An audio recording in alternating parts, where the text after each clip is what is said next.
Dustin Poirier proposed a one-night, four-man BMF tournament, and Dana White responded. Dustin said, realistically, I probably have 5-6 fights left, but I'm not going to do that to my body. Here I'm about to have another nose surgery. What if I come back and crack it again? We've just got to see. It's one fight at a time, but I definitely want to do one, and especially if there's a possibility to come home and do it in Louisiana.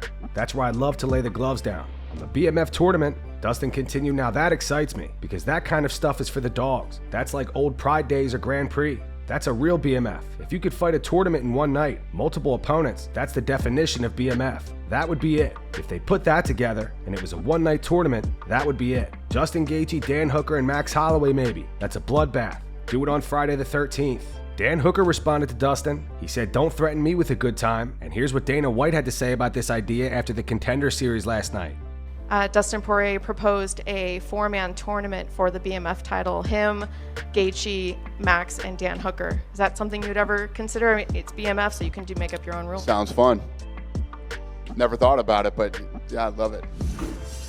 At Dana White's Contender Series, the last man to defeat Alex Pereira in kickboxing was signed to the UFC. His name is Artem Vahidov, and he defeated Islam Masraf via TKO in the first round last night. Artem and Alex have fought twice in Glory Kickboxing. The first fight was in January of 2021, and Alex won via split decision. They rematched in September of 2021, and Artem won via majority decision. Dana White at the post-fight press conference reveals Alex actually convinced him to sign Artem. You seemed uncertain on him. You mentioned that Alex convinced you. What did Alex That's why I'm so late. I've been back there talking to Alex this whole time. What did he say? He said, obviously, a little more clinching than you would expect. You would expect the other guy to clinch with him, not him clinching. But he said, this is what I think. I think he's talented enough, and I think he deserves to be here. He's had, obviously, a ton of fights in his career, which is what I thought, too, going in. But he said, I think that the Contender Series, no matter where you fought or what you've done, puts a different type of pressure on you, and you might not, you might not perform the way you normally would. He thinks that this is a tremendous amount of pressure, and he said, all I know is I'm glad I didn't have to go through the Contender Series. Sean O'Malley says that if Umar and Merab don't fight by the end of the year, he's rematching Merab. O'Malley posted this to X. He wrote, if Unibrow and Merab don't fight by the end of the year, I'm fighting Merab in March. Suck my sack if you don't like that. Jon Anik revealed all of his items in his dressing room were stolen at UFC 307. In the middle of the Anik and Florian podcast, Anik gets a text from somebody at the UFC. They informed him security found the person who did it on camera. They retrieved his items and are shipping them to his house. I'm fired up. I was in a much better mood 15 minutes ago, if you really want to know, when I returned to my dressing room and found that all my was stolen, including my brand new Jordans. Yeah, jeans, Gucci belt, Jordans gone. Here we are. A few moments later. Bro, I just got a text message, by the way. Shout out to the UFC, man. Looks like security has the person who stole my Jordans on camera. They're going to his house. No way. 12 seconds later. Thank you to Delta Center Arena Security and the UFC security team. They got my Jordans in hand, and they're shipping them to Las Vegas. That's insane. Hell yeah. After Joaquin Buckley defeated Stephen Thompson this past weekend, he called out Kamaru Usman and said that he would knock him out quickly. Usman has responded to Buckley on the Pound for Pound podcast. I think I can knock out Usman. Yeah, immediately. Yep, immediately. Like, would you get Masvidal Askren style? Yeah. Breaking records. Yeah, well, that's what's up. Well, I'm curious, man. I'm curious to see what you think, man, with your boy Joaquin Buckley calling you out. Saying, come on. Is it Joaquin? What did he say? Say it again. Did I say it right? Yeah, I think you said it right. Say it again. Joaquin? or is it Joaquin or Joaquin Buckley? Who knows? But either way, Kamaru, he called you out. He says, I want a piece of you. I will knock you the hell out. Well, I mean, take a number. Take a number and get in line. I believe he's probably, the 10th, 11th guy? I don't know how many guys have called me out. It is what it is. It's obviously, like DC said, it's a more reasonable call out for him because he is on a streak. He's been doing good work inside there. I believe he was losing that fight, and it was just a way to be relentless and find the shot eventually to get that finish. So, hats off to him. He did a great job. If that's the fight, then that's the fight. If it's not, it's not.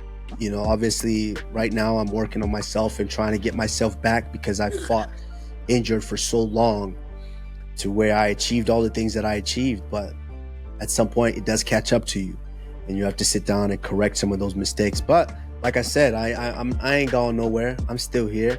And eventually I will get in there and I will show the people that I am once again the king. So it is what it is. But, congratulations to Joaquin.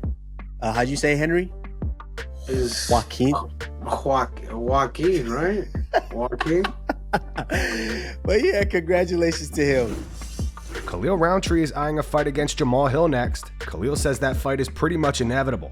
Speaking to Kevin Iole, he went on to say, "I'm very excited to come back and fight again, but it'll probably be around Q1 next year. I really want to. I know that people got to see me fight, but this really showed me two things. It showed me that I'm prepared to fight at that level, but it also showed me that there's a lot to learn and a lot of room to grow. I want to come back and be very skillful and strategic and make sure I make the right decisions." On a fight with Jamahal, he continued, "Yeah, absolutely. I think it's almost inevitable, right? I think he's ranked number 3, so I think fighting anyone up there in the top 5 is inevitable, so let's see what happens. I think pretty shortly I'll be talking to the UFC matchmakers and the bosses and see what they think, but yeah, I'm here for it all. I'm not done. I'm going to continue, and I believe that I'll have another chance of fighting for the belt, whether it's against Alex or someone else, if someone is able to take it from him. But yeah, I think that fight against Hill can definitely still happen." Michael Bisping discusses the controversy in Mario Bautista's win over Jose Aldo on the Believe You Me podcast. Bisping says he thinks during fights like that, where it's a majority of clinching up against the cage with no effective striking or grappling, the ref should separate the fighters more often. The Jose Aldo one, it's an interesting one because there was a lot of takedown attempts that resulted in no takedowns. Mm-hmm. And this always pisses me off. And I've always said this as a striker, of course, when you're engaged up against a fence and a fighter's trying to take you down, the battle going on right there is one guy's trying to put you down to the ground and one guy is trying to keep the fight on the feet. If the fight stays on the feet, and let's say there's 45 seconds, let's say there's a minute, 90 seconds, whatever it is, for that period of time, I've won that battle because you were trying to take me down. But in the scoring criteria, that's not how they judge it. They don't judge a negative. Nothing happened. Well, he was controlling you then. So no, he wasn't controlling. Do you think the game plan was to push me up against the fence and hold me and do little tippy-tappy knees or, little rabbit shots like that to your body that don't hurt at all? He was trying to take me down. I think Jose Aldo should have been given the credit. But under the scoring criteria, the thing is, if the game plan is to try and take him down, and all that's happening, the result of that game plan is ineffective. Mm-hmm. You are, as you said, no one's winning. The fans aren't winning. The people that are paying the tickets aren't winning. The people watching at home aren't winning. Dana White ain't winning. No one's winning. Everyone's sitting there scratching their head going, break up the goddamn fight, right? Mm-hmm. Because it's boring. But fair enough. You got to be allowed to try and improve your position. So the first time, give him a bit to go. But when history shows that every time you hit the fence and it's just a 50-50 overhook, underhook, and you can't do anything with it, if it continues to go back there, break it up a bit quicker. Because if they were on the ground, they'd stand them up. Yeah, and I don't see the just difference. Go, break this up. Stop doing that because you ain't going to take him down. Stop stalling the fight. Be a man and fight properly. Cody Garbrandt and TJ Dillashaw had a little reunion on the Jackson podcast yesterday via FaceTime. Go watch the full podcast on the Jackson YouTube channel. Links in the description. Special FaceTime. Ladies and gentlemen, we got Cody No Love on the podcast. No love. And he's wearing the JX1 watch. We got Coach Frillo. We got TJ Dillashaw in the house. What up, dude? That was a very special what up. That's heavyweight Dillashaw. Yeah, you know it, dog. Look at his face. Listen, Cody, Sean O'Malley and Tim Welsh discuss potential opponents for Justin Gaethje. Justin Gaethje wants to return in March 2025. Who would you match him up against? Justin. He's coming off that Max fight. I don't know if you can give him Hanato. Someone coming off of Hanato Patty seems like the fight to make. That seems like they're both fighting for that. Really? That's a fight to make at this point. Mm-hmm. That's ballsy for Patty. That's a big Like Hanato's that's a sick fight. That's the fight to make. Justin, dude, what if they did Justin versus well, it's not gonna be 155. Justin versus Nate Diaz, it'd be 170. Still, because top three. That's fucking cool. Jorge Masvidal saying he's coming back. Justin versus Jorge at 170. Brother, that would be tight. It'd be real tight. Justin, him and Dan Hooker never went at it. Ooh, that's number 3 versus number 5 right there. That's pretty interesting. Mm-hmm. John Strickland expect to fight DDP at UFC 311. That's probably what, January? 310 is December. Strickland versus DDP. Oh yeah, that'd be a rematch. That could be interesting. This video is brought to you by Raycon, top quality earbuds for an affordable price. Raycon's everyday earbuds are made to make your everyday just a little easier. The quality of Raycons rivals some of the biggest names in premium audio, and Raycon start at just half the price as the other guys. These earbuds have active noise cancellation to block out background noise, a 32-hour battery life, and they're water and sweat resistant. They also have a new quick charge feature, which allows you to charge for 10 minutes to get 90 minutes of battery. Tired of earbuds not fitting? Raycons have an ergonomic design to comfortably fit the widest range of ears, with optimized gel tips for a totally custom fit. Raycons come with a protective case cover, which supports wireless charging. They are perfect for travel, working out, or just going about your day. So click the link in the description, or go to buyraycon.com/fullmount today to get 20 to 50% off site-wide. That's right, you'll get up to 50% off everything on Raycon's website when you go to buyraycon.com/fullmount.